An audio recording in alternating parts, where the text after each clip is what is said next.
The name for the route, Majosha, came from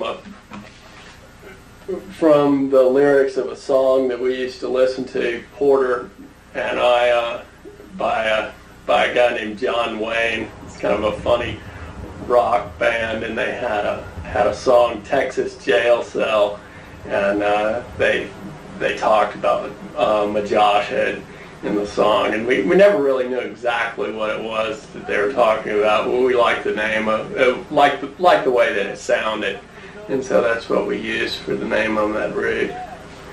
Here you'll see when I'm climbing Majosha, I did have a very serious shoulder injury. I had torn a fairly large mass of muscle off the scapula on my back, the rhomboid in particular. I had a couple of weeks prior to that been doing a training day at Lizard Wall, and I had knocked out about a dozen 512 pitches in a matter of about a half a day, and then for a little more training was bouldering at the base of the wall and got kind of iron crossed out in a traversing situation, and just was so exhausted the weak link just went, and that happened to be that particular muscle, and just ripped it right off the bone. And I tried to climb for the next couple weeks off and on, and this particular ascent was the final straw.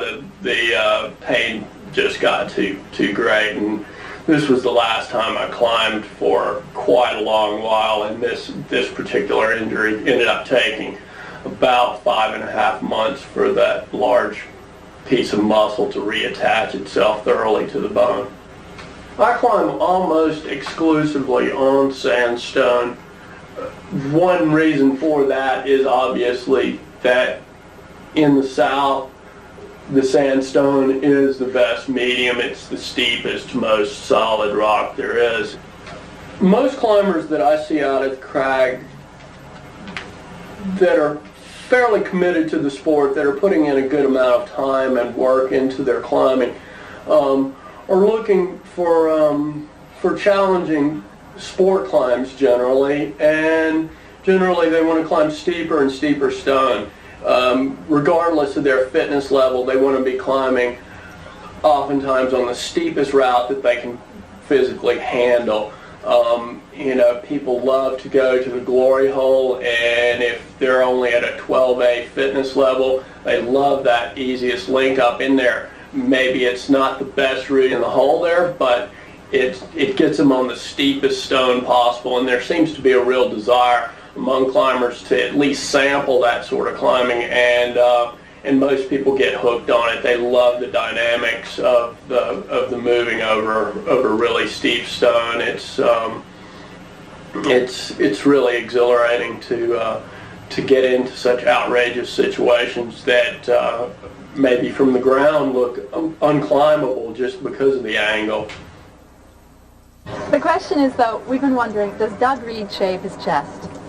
So, no unsightly stubble. You pluck them up once a month. Want to feel? If you had more, you'd have to probably get wax. I know, that's right. It would do injustice not to include lactic acid bath in the 512 section of this video. Although it's been seen numerous times and is not the hardest 512 in the gorge, it is one of the most popular.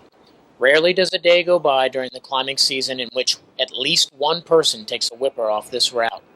Established in 1991 by Doug Reed, seen here, it's said to have the biggest holds that you will ever fall off of, 65 feet off the deck.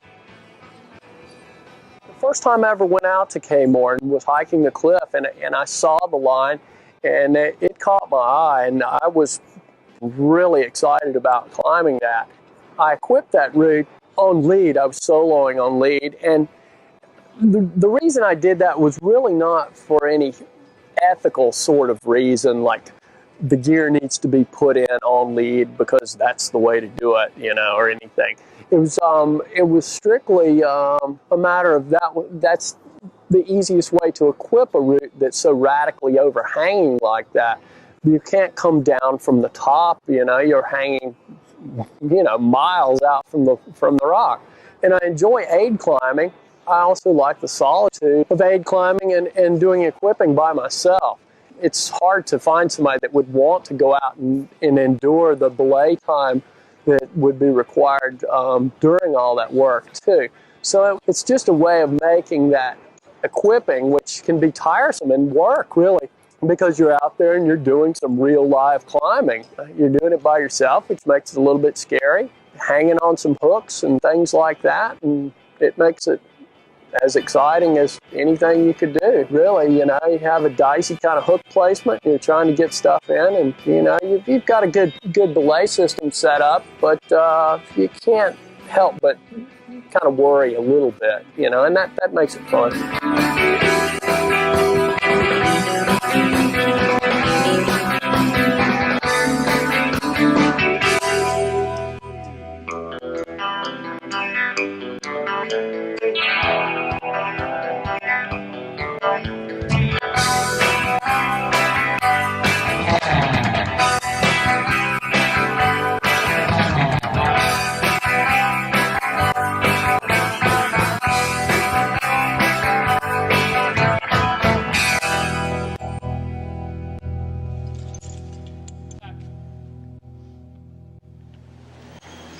Same as it ever was.